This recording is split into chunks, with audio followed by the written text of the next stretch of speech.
So, hello everyone, welcome back to my YouTube channel Management by Miss Bushra, your go to place for all the materials related to UGC NET, JRF, MBA, BBA, BCom, and MCom.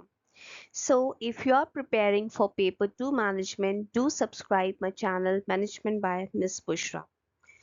आज के lecture में हम start करने वाले हैं unit number 10 entrepreneurship development में code 17 paper 2 management से in today's lecture, we are going to cover the meaning of entrepreneurship, the characteristics or features, the importance, the scope of entrepreneurship, and we are going to cover the difference between entrepreneur versus manager. So stay tuned.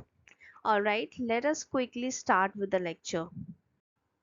So, what exactly is entrepreneurship या who is an entrepreneur? सबसे पहले हम बात करते हैं कि entrepreneur क्या होता है. नॉर्मल लैंग्वेज में अगर हम सिंपल लैंग्वेज में बात करें तो entrepreneur कोई भी ऐसा पर्सन जिसने एक अच्छी बिजनेस अपॉर्चुनिटी को खुद से आइडेंटिफाई किया है, अपने अवेलेबल रिसोर्सेज को इनिशिएटिव लेके ऑर्गेनाइज किया है और उसके अंदर रिस्क बेयरिंग कैपेसिटी है कि वो सारी चीज़ों को करके एक वेंचर को स्टार्ट कर सके या उसे स्टैब्लिश कर सके with obviously the aim of earning profit or creating value. So an entrepreneur is a person who identifies a business opportunity, takes the initiative to organize resources, and assumes the risk to create and operate a venture with the aim of making a profit or creating value. तो इस definition में भी आप देख सकते हैं कि इसमें कौन कौन सी मेन एलिमेंट्स रहे हैं. सबसे पहले आपका बिजनेस अपॉर्चुनिटी मीन्स एक एंटरप्रेन्योर वो पर्सन है जिसके पास आइडिया रहा, उसने इनिशिएटिव लिया कि उसने अपने अवेलेबल रिसोर्सेज को इस तरीके से ऑर्गेनाइज किया कि उस आइडिया को हम रियलिटी में कन्वर्ट कर पाए, प्लस उसके अंदर एक रिस्क बियरिंग कैपेसिटी है कि वो जो भी आइडिया को रियलिटी में कन्वर्ट कर रहा है तो ऑब्वियसली ही और she can fail also, and उस वो वेंचर को स्टैब्लिश किया और उस वेंचर को ऑपरेट कर रहा है with the aim of profit making या creating value. Okay, so that person is an entrepreneur. Now the question arises, what is an entrepreneurship? यही प्रोसेस जहाँ पे हम आइडियाज को जनरेट करते हैं या अपॉर्चुनिटी को आइडेंटिफाई करते हैं, रिसोर्सेज को प्रॉपरली यूटिलाइज करते हैं और मोबिलाइज करते हैं और लॉन्च करते हैं या मैनेज करते हैं एक नया वेंचर जिससे हम ज़्यादा से ज़्यादा मैक्सिमम प्रॉफिट्स कमा सकें while taking calculated risk या minimizing the risk. So entrepreneurship is the process of identifying the opportunities, mobilizing the resources, and launching and managing a new business venture to earn profits while taking calculated risk. So let us hear some of the definition of entrepreneurship from famous authors. Like Schumpeter, Joseph Schumpeter has said, entrepreneurship is the act of innovation involving endowing existing resources with new wealth producing capacity. Simple सा मतलब है, स्कम्पीटर ने कहा कि entrepreneurship वो activity है जहाँ पे हम इनोवेशन कर रहे हैं, मीन्स कोई नई चीज़ को स्टैब्लिश कर रहे हैं, कोई नए प्रोडक्ट को बना रहे हैं. कैसे बना रहे हैं, विच इन्वॉल्व्स एक्चुअली जो भी हमारे पास एग्जिस्टिंग रिसोर्सेज हैं उनका प्रॉपर यूटिलाइजेशन करके न्यू वेल्थ को हम रिड्यूस कर रहे हैं, नया पैसा बना रहे हैं एग्जिस्टिंग रिसोर्सेज को यूटिलाइज करके. उसी तरीके से रिचर्ड कैंटिलर ने कहा, entrepreneurship is self employment of any sort where individuals buy at certain prices and sell at certain prices, thus bearing risk. तो सिंपल सा मतलब है, कैंटिलर हैज सेड कि एंटरप्रेन्योरशिप वो सेल्फ एम्प्लॉयमेंट है किसी भी तरीके का जहाँ पे इंडिविजुअल्स क्या करते हैं, कुछ चीज़ों को सर्टेन प्राइस पे खरीदते हैं और उसको सेल करते हैं अनसर्टेन प्राइस पे, ऑब्वियसली मच ग्रेटर देन उनका जो भी इन्वेस्टमेंट उन्होंने किया है चीज़ों को खरीदने के लिए, उससे काफ़ी ज़्यादा रेट पे वो सेल करेंगे, एंड ये प्रोसेस में obviously they are bearing all the risk associated with it. So that is entrepreneurship. Alright, so this was the meaning of entrepreneurship. So let us now start with the characteristics of entrepreneurship. The first characteristic is innovation. Obviously जब भी हम entrepreneurship की बात करते हैं तो हम innovation, कुछ न्यू चीज़ की बात कर रहे हैं, कुछ इनोवेशन की बात कर रहे हैं। तो ऑब्वियसली कोई भी जो प्रोडक्ट अगर आप बना रहे हो या सर्विस में आप डील कर रहे हो या कोई प्रोसेस में डील कर रहे हो, there has to be something which is innovative. There is something जो नई चीज़ होनी चाहिए या एग्जिस्टिंग वन से इम्प्रोवाइजेशन होना चाहिए उसमें। So that would be counted under entrepreneurship. So first characteristic is innovation. The other one is risk taking. तो obviously जो entrepreneurs होते हैं उनके अंदर जो सबसे important जो characteristic है, that he or she is a risk bearer. तो जब भी हम entrepreneurship की बात करते हैं तो उसमें बहुत तरीके के रिस्क एसोसिएटेड है। हमें फाइनेंशियल लॉस भी हो सकता है। वी नेवर नो कि कल को हमारा बिजनेस डूब जाए, लॉस में चला जाए। we have to suffer huge financial losses, maybe market risk भी associated है, commercial risk भी associated है, financial risk भी associated है, and lot of other risk also। हमारा time लग रहा है, हमारा effort लग रहे हैं, पैसा लग रहा है, ये सारी चीज़ें वेस्ट भी हो सकती हैं। तो जो entrepreneur है वो एक रिस्क बियरर है। he is taking the is bearing actually all the risk associated। The third one is proactiveness. So जो एंटरप्रेन्योरशिप है और उसमें जो इन्वॉल्व एंटरप्रेन्योर है वो उसकी अप्रोच प्रोएक्टिव होनी चाहिए। वो एक्शन ओरिएंटेड होता है। He is always looking for new opportunities और try to go more into fulfilling the unmet needs। Okay, so the next one is vision and goal orientation। तो विजन एंड गोल ओरिएंटेशन से मतलब है जो entrepreneurs होते हैं उनका बहुत ही क्लियर विजन होगा कि उन्हें क्या चाहिए, किस लिए वो ये एंटरप्रेन्योरशिप में आए हैं, या ये वेंचर को उन्होंने क्यों स्टैब्लिश किया है, what they want to achieve, and क्या उनकी प्लानिंग है, how how they are going to achieve the goals. So that is vision and goal orientation. And the next one is decision making ability. तो जो entrepreneurs हैं हमारे या entrepreneurship जो process है उसमें हमारा जो डिसीजन मेकिंग है वो क्विक और क्लियर एंड साउंड डिसीजंस होने चाहिए या होते हैं। एंड कोई भी ऐसी टिपिकल सिचुएशंस या अनसर्टेन सिचुएशन जहाँ पे हमें क्विक डिसीजन लेना है तो वहाँ पे we try to make quick and sound and right decision, smarter decisions in almost all the situation whether it is certain और अनसर्टेन। सो ये एक एंटरप्रेन्योरशिप का कैरेक्टरिस्टिक है। Next characteristic is leadership and team building. तो entrepreneurs जो है they actually try to lead the teams, they inspire people, they try to build relationship to drive their ventures forward. तो अपने ventures को आगे बढ़ाने के लिए ऑब्वियसली उनके अंदर वो एबिलिटी होनी चाहिए जिससे वो टीम्स को अपने साथ जुड़े लोगों को लीड कर पाए। So that is leadership and team building. Alright, so the next one is resource mobilisation. तो रिसोर्स मोबिलाइजेशन का मतलब क्या हो गया कि हमारे पास जो भी अवेलेबल रिसोर्सेज हैं, physical resources, tangible resources, intangible resources, financial resources या ह्यूमन रिसोर्सेज, एक एंटरप्रेन्योरशिप प्रोसेस में हमारे अंदर ये कैपेसिटी या ये एबिलिटी होनी चाहिए कि उन रिसोर्सेज को हम कैसे यूज़ में लेके आते हैं, कैसे उन्हें मोबिलाइज करते हैं ज़्यादा से ज़्यादा प्रॉफिट कमाने के लिए। The next one is persistence and resilience। तो persistence मतलब and resilience से मतलब है कि never give up, setbacks don't stop them, they are determined and bounce back from failure। तो इवन अगर आपको लॉस हो रहा है, इवन अगर आपकी हार हो रही है, तो एक अच्छा एंटरप्रेन्योर वही है जो फेलियर से हार नहीं मान रहा है बल्कि वो ट्राई कर रहा है, बार बार ट्राई कर रहा है एंड डिटर्मिन्ड है, बहुत ही पैशनेट है, they do not bounce back from failure. The next one is customer focus. तो जो भी एंटरप्रेन्योर्स हैं वो कस्टमर के माइंडसेट को समझते हैं, एवर चेंजिंग उनकी डिमांड और नीड्स को समझेंगे और उसे फुलफिल करेंगे much better as compare to the competitors.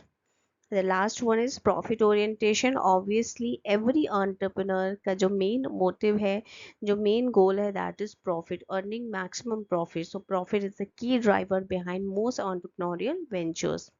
All right, Now we shall talk about the difference between entrepreneur and manager. तो entrepreneur और manager में basically difference क्या होता है? पहली चीज, अगर हम definition context में बात करते हैं तो entrepreneur means कोई भी एक ऐसा person जो कि जिसके पास एक new business idea है और उसने उस business idea को actually में reality में convert भी किया है, means वो एक venture को उसने establish किया है, तो ऐसे पर्सन को हम कह सकते हैं एंटरप्रेन्योर। लेकिन जब हम मैनेजर की बात करते हैं तो सिंपल कोई भी एक बिजनेस, कोई भी एक ऑर्गेनाइजेशन के अंदर मैनेजर काम कर रहा है और डे टू डे ऑपरेशंस को वो सिंपली मैनेज कर रहा है, चीज़ों को वो मैनेज कर रहा है, तो वो कौन है? हमारा मैनेजर है। अगेन फोकस कंटेक्स्ट में हम डिफरेंस की बात करते हैं तो एंटरप्रेन्योर का जो मेन फोकस होता है वो इनोवेशन, ग्रोथ या न्यू अपॉर्चुनिटी को आइडेंटिफाई करना और उस पर काम करना, इस चीज़ पे रहता है। वेराज मैनेजर की अगर हम बात करते हैं तो उसका मेन फोकस है कि उसका जो भी काम है, जो भी टास्क है, उसमें एफिशिएंसी, इफेक्टिवनेस, स्टेबिलिटी और कंट्रोल को वो मेंटेन कर रहा है और कर पाए, और चीज़ों को वो कंट्रोल कर पाए और सही तरीके से चीज़ों को मैनेज कर पाए, ये उसका मेन फोकस एरिया है, right. Now when we talk of entrepreneur and manager में difference on the basis of role, तो एंटरप्रेन्योर का रोल है to start and own the business, whereas manager का रोल है to run and manage the business, right. Risk की बात करते हैं तो एंटरप्रेन्योर जो है सबसे उसकी जो सबसे अच्छी खासियत है, जो कैरेक्टरिस्टिक है, वो है कि रिस्क बियरिंग कैपेसिटी, या वो रिस्क बियरर है। तो entrepreneur bears all kind of risk, personal risk, financial risk and all the other related risk also, whereas manager जो है वो रिस्क नहीं लेता है, वो अवॉइड करता है या मिनिमाइज करता है risk, and actually risk bearing तो उसका ओनर ही करेगा। मैनेजर सिंपली चीज़ों को मैनेज कर रहा है और जो भी चीज़ें वो मैनेज कर रहा है उसमें जो भी एसोसिएटेड रिस्क है, ही ट्राइज टू अवॉइड और minimise those risk. Okay, next is decision making. तो एंटरप्रेन्योर डिसीजन मेकिंग की बात करते हैं तो एंटरप्रेन्योर का जो डिसीजन होता है वो इंडिपेंडेंट ऑफ विजनरी डिसीजंस होंगे, वेराज मैनेजर की जो डिसीजन मेकिंग है वो स्ट्रक्चर्ड और पॉलिसी ड्रिवन होगी। कहने का मतलब ये है कि ऑर्गेनाइजेशन, जिस ऑर्गेनाइजेशन में वो मैनेजर है, जहाँ पे वो जॉब कर रहा है, उसकी पॉलिसी क्या है, कैसी है, वहाँ पे रूल्स रेगुलेशन कैसे हैं, उसको ध्यान में रखते हुए, उसको माइंड में रखते हुए ही उसके डिसीजन जो होंगे वेल स्ट्रक्चर्ड होंगे और पॉलिसी को माइंड में रखते हुए पॉलिसी ड्रिवन डिसीजंस ही होंगे। रिवॉर्ड की बात करते हैं तो एंटरप्रेन्योर को जो रिवॉर्ड मिलता है उसके मेहनत के बदले में, वेंचर स्टैब्लिश के बदले में, वो होता है प्रॉफिट और उसको ओनरशिप मिलती है बिजनेस की। वेराज मैनेजर को बदले में क्या मिलता है? रिवॉर्ड में salary and performance based incentives. Objective की बात करते हैं तो एंटरप्रेन्योर का जो ऑब्जेक्टिव है वो लॉन्ग टर्म ग्रोथ और मार्केट प्रेजेंस का है, मींस वो उसकी बिजनेस की लॉन्ग टर्म ग्रोथ हो और मार्केट में एक अच्छी प्रेजेंस फील हो। वेराज मैनेजर का जो ऑब्जेक्टिव है वो है शॉर्ट टर्म गोल्स जो भी उनको मिल रहे हैं, जहाँ पे भी वो काम कर रहा है उस शॉर्ट टर्म गोल को अचीव करना और स्टेबिलिटी को मेंटेन करना, ये ऑब्जेक्टिव है। सो these were the differences between entrepreneur and manager. Okay, so now let us move to the next topic. So our next topic is importance of entrepreneurship.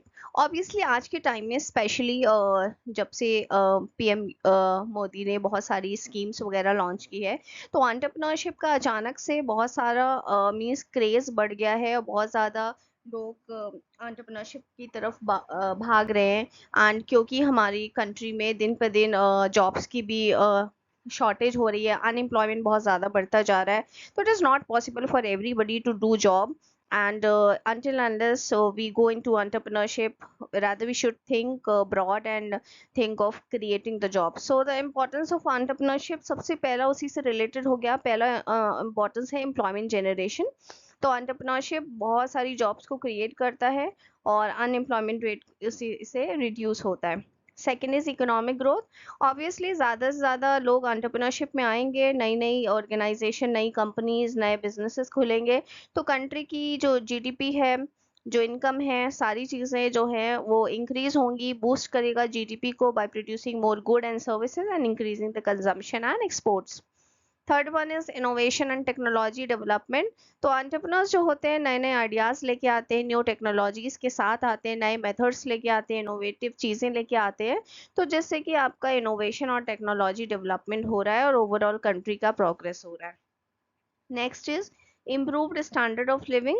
तो जब नए नए लोग एंटरप्रेन्योरशिप में आएंगे तो न्यू प्रोडक्ट और सर्विसेज कंट्री में लॉन्च होंगे। उससे क्या होगा, by offering the better product and services entrepreneurs enhance the consumers quality of life. आज से 20 साल पहले, 25 साल पहले हमारे पास चीज़ों में, प्रोडक्ट्स में जो ऑप्शंस हुआ करते थे वो काफ़ी लिमिटेड होते थे, लेकिन आज compared after 20-25 years now days कोई भी प्रोडक्ट की बात ले ले, हमारे पास इतने सारे ऑप्शंस अवेलेबल हैं कि हम जो सा चाहे, जिस तरीके का चाहे, उतने सारे ऑप्शंस में we have to choose, because the consumer nowadays has become choosy. तो हमारा जो क्वालिटी ऑफ लाइफ है वो भी, कंज्यूमर का क्वालिटी ऑफ लाइफ काफ़ी इन्हांस हुआ है because of entrepreneurship. Next is wealth creation and distribution. तो एंटरप्रेन्योर्स जो है, जो प्रॉफिट कमाएंगे तो वेल्थ जनरेट होगी, वेल्थ जनरेट होगी तो ये मनी जो है, जो पैसा है, इकोनॉमी में सर्कुलेट होगा through wages, taxes and services. Obviously जो लोग हमारी बिजनेस में काम कर रहे होंगे, हम उन्हें सैलरी देंगे, हम उन्हें वेजेस देंगे। ये wages and salary ultimately economy में ही जा रहे हैं। और जो लोग टैक्स स्लैब में आते होंगे वो लोग टैक्सेस भी देंगे। सर्विसेज अगर हम प्रोड्यूस करें तो वो सर्विसेज को हम अल्टीमेटली सोसाइटी में ही दे रहे हैं। तो अल्टीमेटली कुल मिला के जो वेल्थ क्रिएशन है, या जो डिस्ट्रीब्यूशन का पैटर्न है, वो हमारी इकोनॉमी में हो रहा है और ये हमारी इकोनॉमी के लिए काफ़ी अच्छा है। Next is encouragement to self reliance. Obviously entrepreneurship जो प्रमोट करता है वो कहता है कि आप नौकरी ना करिए या जॉब ना करिए, आप खुद एक इस लायक बनिए, अपना वेंचर स्टैब्लिश करिए कि आप लोगों को जॉब दें। तो ये सेल्फ रिलायंस को एंकरेज कर रहा है या एम्पावर कर रहा है पीपल को to become their own boss rather becoming slaves of various people, okay, under companies. And the last one is regional development, obviously by setting up new enterprises both in rural or backward areas or maybe in modern areas या metropolitan cities also, जिससे कि हमारा जो है development हो रहा है। या स्पेशली कई बार जो छोटे टाउन्स होते थे, विलेजेस होते थे, रूरल एरियाज होते थे, उनमें वहाँ से लोग भाग भाग के शहरों में, सिटीज़ में आते थे जॉब करने के लिए। लेकिन जब से एंटरप्रेन्योरशिप का अचानक से ये जो कॉन्सेप्ट है या चीज़ें जो है अवेयरनेस में आई हैं, तो बहुत सारी एंटरप्रेन्योर्स जो है अपना बिजनेस स्टैब्लिश करना चाह रहे हैं रूरल या बैकवर्ड एरियाज़ में। जैसे कि जो रीजनल इम्बैलेंस है, कि एक्चुअली ये कॉन्सेप्ट ये चल रहा है बहुत टाइम से, that the richer people are becoming more and more richer and the poor are becoming more and poorer and poorer. So ये जो रीजनल इम्बैलेंस है, इस चीज़ को बैलेंस करता है अगर हम एंटरप्राइजेस को ऐसे एरियाज में स्टैब्लिश करते हैं, तो ये रीजनल इम्बैलेंस भी रिड्यूस होगा। So these were the importance of entrepreneurship. Now let us move to the next topic. So आज का हमारा जो लास्ट टॉपिक है वो है स्कोप ऑफ एंटरप्रेन्योरशिप। तो चलिए पढ़ते हैं स्कोप ऑफ एंटरप्रेन्योरशिप क्या है। First one is business ventures. तो एंटरप्रेन्योरशिप जो है हमारी इकोनॉमी में नई नई अपॉर्चुनिटीज क्रिएट कर रहा है, स्मॉल, मीडियम, लार्ज एंटरप्राइजेस सबके लिए, across all the industries, let it be retail, manufacturing, IT, health care etcetera.